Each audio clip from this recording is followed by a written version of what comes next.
Hello and welcome to the show. I am Joe Tophat. The Storyteller has to be one of the greatest shows Jim Henson ever made.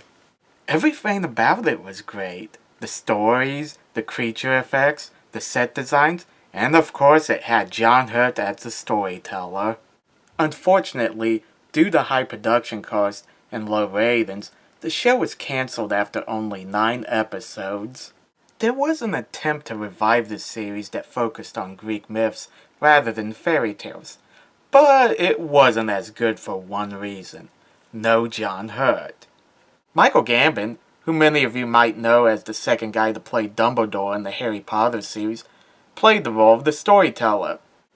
I don't know what it is, but there was something about John Hurt, who also played in the Harry Potter series as Mr. Ollivander, that made him a more convincing storyteller than Gambon. Despite its short run, the Storyteller is fondly remembered by both critics and fans. So in 2011, the Jim Henson Company, along with Archaea Entertainment, created an anthology graphic novel based on the series. It contains 9 stories created by various writers and illustrators. Is it a worthy addition to the series? Let's find out. The first story is from a Scandinavian folktale called Old Nick and the Peddler. It starts off with the storyteller buying a chapbook from a peddler. At first I thought he meant a chapter book, but I looked it up in the dictionary, and a chapbook is a small pamphlet sold by peddlers that contains stories, ballads, and tracts. Anyway, the dog calls it trash while the storyteller defends it as an art form. He then proceeds to tell the story. Krusty Bob was a peddler who wasn't very good at his job. That is, until he meets a man named Nick. Nick offers Krusty Bob a contract that guarantees he'll become the most successful peddler in the world, but he should never allow his bag to become completely empty. If he does, he'll belong to Old Nick. Doing business with a guy who looks like the devil never ends well. Just ask Jan. Like any good deal with the devil story, Old Nick does live up to his end of the bargain. Krusty Bob, now called Fancy Bob, becomes a successful peddler. Bob makes sure he always leaves something in his sack. That is, until he left his assistant in charge of his cart. Old Nick offers to buy everything in the bag, and the assistant is like, okay. Needless to say, Bob doesn't take the news that his assistant sold his soul to the devil very well, and all seems lost. That is until he meets Katie Gray, Devil Smasher. She agrees to help Bob for a price. Later that night, Bob meets with Old Nick at the tavern. He opens the bag and is horrified to find Katie Gray inside.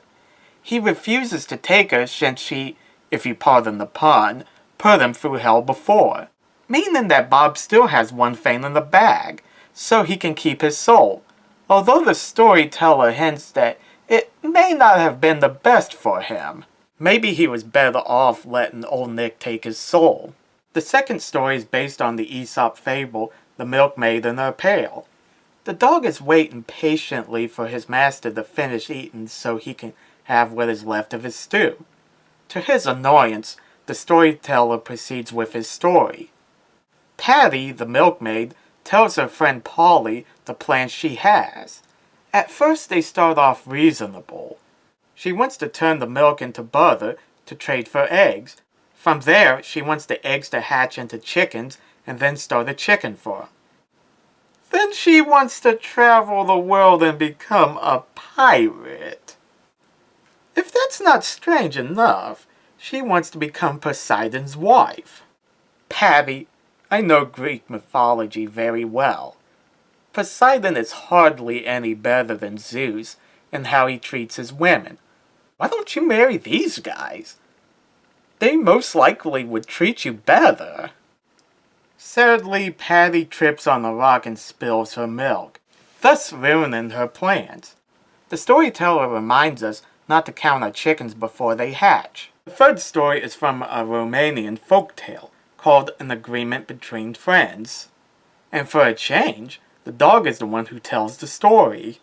Once, a dog and a cat wrote up a contract that had the cat work on the inside of the house while the dog worked on the outside. The dog questions the fairness of the contract, but the cat assures him that it's fair. Over time, the dog begins to see that the cat benefited the most from their agreement, as he has to stay outside even in bad weather. He demands to see the contract, but when the cat goes to get it, she finds some mice ate it. The dog believes the cat is taking advantage of him, and that's why dogs chase cats. The fourth story is an Appalachian jacktale called Old Fayyad Ragaman. A giant called the Dragoman happens to smell some food Jack's brothers are cooking and eats it all up. Jack goes off to teach the giant a lesson. He finds the Dragoman's lair that contains treasure and 3 beautiful women. Some guys have all the luck. Jack's main interest is in taking as much treasure as he possibly can, while the ladies hope he'll kill the Dragoman, who turns out to be a dragon, which explains his unusual name. Jack is like, "Screw this crap, I'm getting out of here." But as he is about to leave, he has a change of heart and comes back to kill the dragon. The dog points out that, in most stories, Jack's character never changes. The storyteller states that each storyteller puts his own spin on stories, to fit the times and his audience.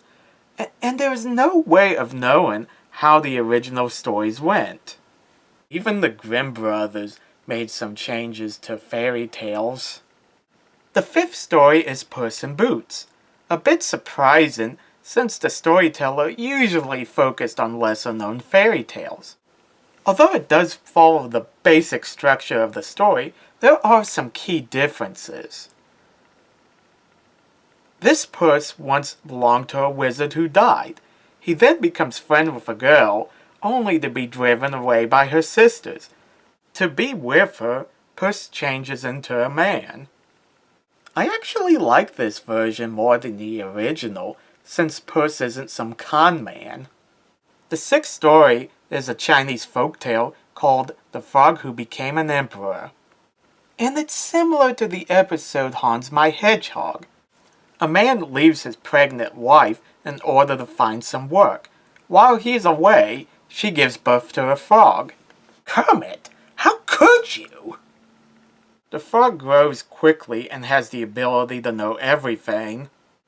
Hey, I think it's weird he's a frog, so I'm not going to question his all-knowing ability. The emperor sends out a decree promising his daughter's hand in marriage to anyone who will stop some invaders. The frog takes the offer and is successful.